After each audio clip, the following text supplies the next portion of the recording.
কোরআন বলছে ৭ আসমানের উপরে আল্লাহ আরশে আজিম বা সিংহাসনে বসে আল্লাহ সব কিছু দেখছেন।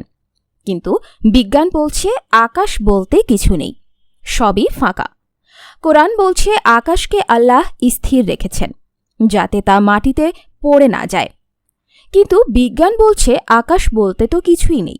তাহলে কোনটা ঠিক? আজকে আমরা সঠিকটা বের করব ইনশাআল্লাহ। আল্লাহ কোরআনের ২২ নম্বর সূরার ৬৫ নম্বর আয়াতে কেন সেটা বলেছেন।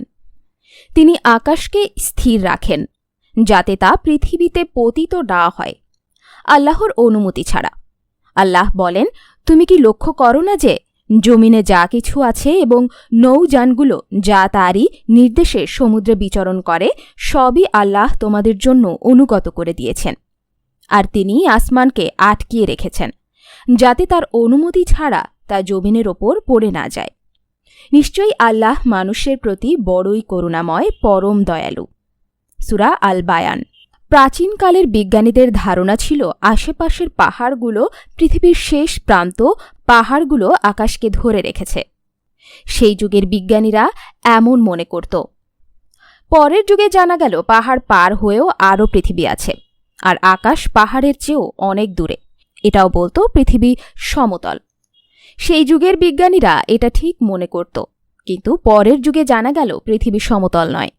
কিন্তু আল্লাহ এক আয়াতে বলেন রাত্রি দ্বারা দিবসকে আচ্ছাদিত করেন এবং দিবস দিয়ে রাত্রিকে আচ্ছাদিত করেন। সূরা জুমার আয়াত ৫। এই আয়াতে রাত্রি ও দিবসের পরিবর্তনের বিষয়টিকে ইকাউবিরু শব্দ দিয়ে তুলে ধরা হয়েছে। কোরআনের অনুবাদকরা এই শব্দের জন্য আচ্ছাদিত হওয়ার অর্থ বেছে নিয়েছেন।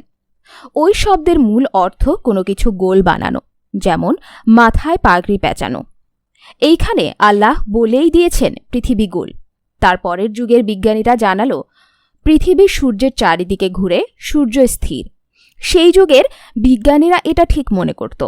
পরের যুগে জানল সূর্য নিজেও ঘোরে, কিন্তু আল্লাহ বলেন তিনি দিবানিশি এবং চন্দ্র সূর্য সৃষ্টি করেছেন। সবাই আপন আপন কক্ষপথে বিচরণ করে। সূরা আল আম্বিয়া আয়াত ৩৩। ইবনে আব্বাস বলেন, লাটিম যেমন তার কেন্দ্রবিন্দুর চারদিকে ঘুরতে থাকে, সূর্যও তেমনিভাবে ঘোরে। পৃথিবী ও সূর্য উভয় ঘোরে। শুধু তাই নয়, আসমানের যত গ্রহ, উপগ্রহ ও নক্ষত্ররাজি আছে সবই নিজ নিজ কক্ষপথে পরিভ্রমণ করে। আল্লাহ বলেন, বস্তুত প্রত্যেকটি স্ব নিরক্ষ বৃত্তে সাঁতার কাটছে। সূরা ইয়াসিন ৩৬/৪০।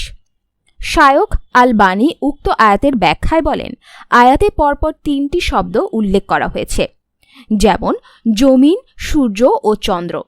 অতঃপর বলা হয়েছে প্রত্যেকটি স্ব নিরক্ষ বৃত্তে সাঁতার কাটছে, যা প্রমাণ করে যে পৃথিবীও সন্তরণ করছে। সিলসিলাতুল হুদা ওয়ান নূর ৪৯৭/১০। ড ওয়াহবাতুজ্জোহালি বলেন, সূর্য, চন্দ্র, জমিন প্রত্যেকে আকাশের নিজ কক্ষপথে সন্তরণ করছে, যেমন মাছ পানিতে সাঁতার কাটে। আর তাফসিরুল মুনির ২৩/১৭। এখানেও আল্লাহ সব বলে দিয়েছেন। পরের যুগে বিজ্ঞানীরা জানল পৃথিবী মহাবিশ্বের কেন্দ্র নয়। এরপরে বিজ্ঞানীরা গ্যালাক্সি জানল, মহাকাশ জানল। লক্ষ্য করুন, প্রত্যেক যুগের বিজ্ঞানীরা নিজেদের যুগের তথ্যকে ঠিক মনে করেছে।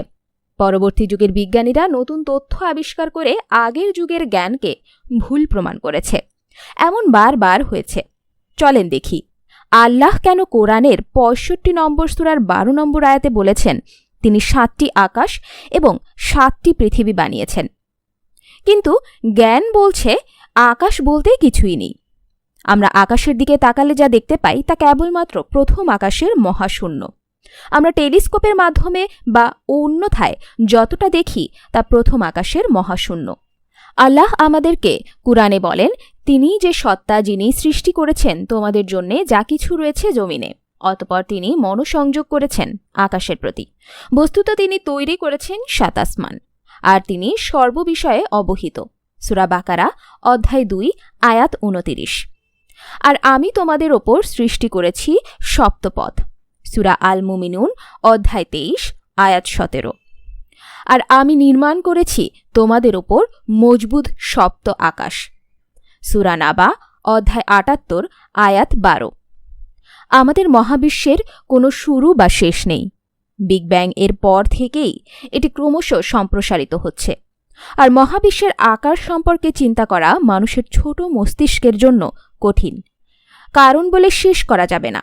তবে বেশ কটি বিষয় পর্যালোচনা করলে বিষয়টি বেশ পরিষ্কার।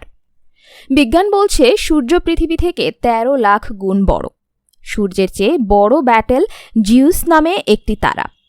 এটি সূর্যের চেয়ে ৩৩ কোটি গুণ বড়।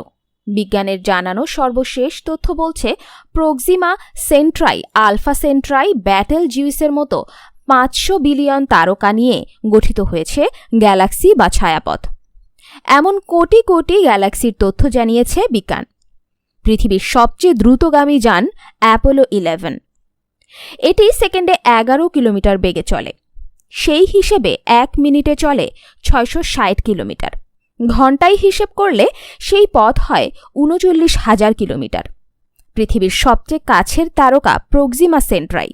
এই তারায় অ্যাপোলো 11তে চড়ে যেতে সময় লাগবে ১,১৫,০০০ বছর। বিজ্ঞানীরা বলছেন এটা সম্ভব নয়।